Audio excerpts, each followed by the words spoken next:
Okay. Hello, my name is Mike Hurst from Highland Farm. I'm in charge of growing the plants at Highland Farm. And today I'm going to discuss to you how to fertilize the arborvitae. First off, before we do any fertilizer, we have to identify what kind of plant this is. And just with about all arborvitaes, they are considered to be an indeterminate plant. An indeterminate plant means that it can grow any amount of growth it can sustain in this growing season based on the environmental conditions that it is in. For example, if it's in a drought, it won't grow as much as if it was raining about once every week. When we start fertilizing, we use something called Osmocote, which is this stuff right here. This is a pelletized slow-release fertilizer, and our concentrate is 17-17-17. When we apply the fertilizer, we just dump it into our hands, kind of just like this. And we go over and we just do a light application just to the surface of the plant, just kind of like that. We don't need to put a lot on because there's enough in here for the plant to survive. And we just spread it around just like that. Not a lot. If you put too much on there, you risk burning the roots with salt burn, or a lot of times it just leaches away and ends waste product.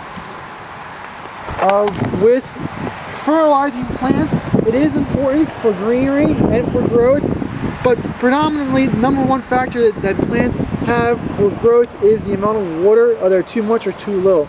So fertilizer is a good start, but watering is much more important. If you have any other questions, please contact us at 215-651-8329. Hello, my name is Mike Hurst from Highland Farm. And today I'm going to talk about the fall needle drop.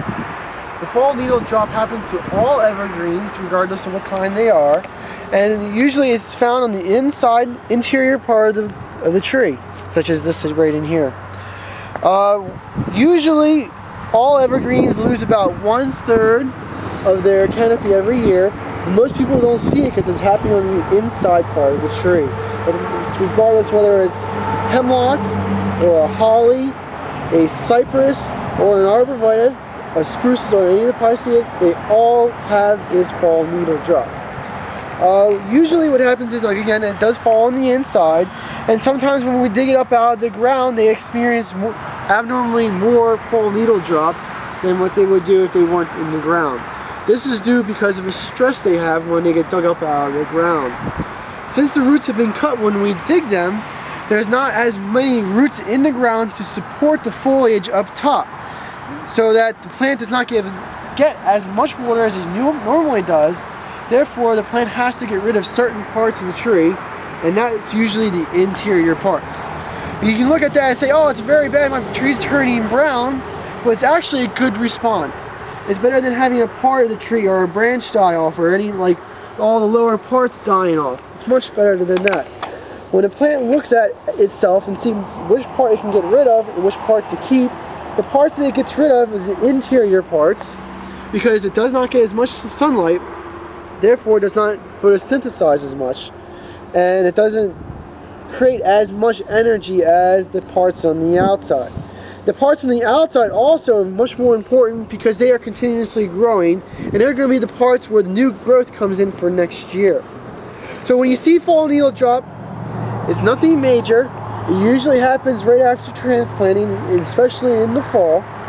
And you don't be too alarmed by it. It is a natural phenomenon, and that's all evergreens have. And sometimes it can be quite severe and scare someone. Is correct, Mike? Yeah. Like down here, you could look at these trees and say, wow, that's a lot of fall needle loss or drop. And actually, the trees are fine. They will grow through this, and they will fall on the ground and become the mulch for that tree for next year. That's right. Okay, well, thank you very much. And you can see over here, here's a holly, and you can see some of the yellowing there, and that's doing the same thing. It's got some needle loss. Nothing to be concerned about.